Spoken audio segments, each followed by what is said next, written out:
Si je résume en une phrase votre témoignage, c'est cette rencontre avec le Dieu miséricorde.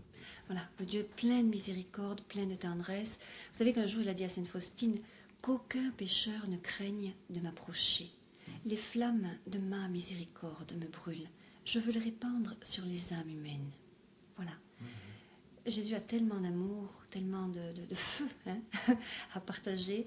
Et il nous appelle tous à cette miséricorde infinie, parce qu'on a tous besoin. Aucun pécheur ne peut éviter la miséricorde de Dieu. C'est pas possible. Il est tellement grand, le Seigneur, avec sa miséricorde. On peut être le plus grand pécheur, nos péchés, vraiment, ils deviendront blancs comme neige.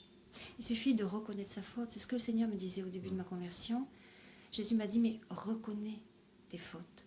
Alors je suis allée confesser mon adultère, confesser, etc. Voilà. Reconnais tes fautes. Il faut se reconnaître tout petit. Jésus, c'est un Dieu, on l'appelle Papa. Quand on va se confesser, qu'est-ce qui se passe? Eh bien, on se jette avec amour et confiance dans les bras du Père. Eh bien, on se jette avec amour et confiance dans les bras du Père. C'est pas le prêtre qu'on va voir. C'est un Dieu d'amour. C'est Jésus qui se tient caché derrière le prêtre. C'est pas le prêtre qu'on va voir. C'est un Dieu d'amour. C'est Jésus qui se tient caché derrière le prêtre. Et là, sa miséricorde, au moment de la confession, elle agit sur l'âme. Il la plonge dans son précieux sang, il la lave, il la rend toute belle. Voilà. Voilà.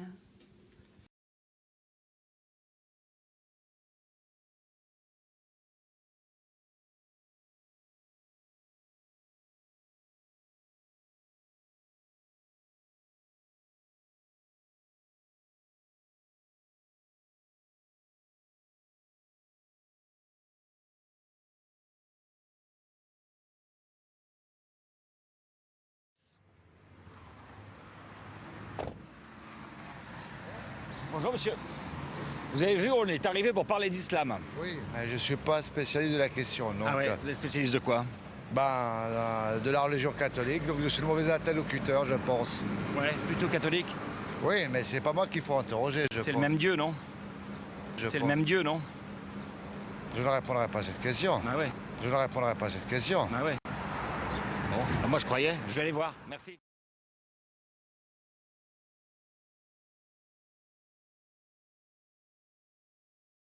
Je vous accompagne si vous voulez. Jusque-là, on a été très bien accueillis chez les musulmans. Eh bien, ça va être beaucoup plus difficile avec ces chrétiens-là. Voici l'abbé de Saint-Nicolas du Chardonnay, Ah bonjour monsieur. monsieur Xavier Beauvais. Comment allez-vous? Regardez bien, c'est du brut. On se connaît déjà. Mais si, vous savez, on se connaît. On vient parler d'islam. Qu'est-ce que vous en pensez? Vous êtes le prêtre de là. Attendez, non, on ne peut pas parler d'islam ici. Mais monsieur, mais monsieur, calmez-vous, calmez-vous, calmez-vous. On vient parler Vous d'islam. n'avez rien à faire ici. Mais c'est un débat citoyen. C'est l'Église catholique, on n'a rien à faire ici. L'islam vient de l'Église catholique. Laissez ce micro, monsieur. Mais vous êtes violent, hein? Philippe, le deuxième caméraman, vient de se faire agresser par derrière. Mathieu le voit dans son viseur et court à son secours. Là, j'arrive et je me fâche. Vous n'avez pas le droit.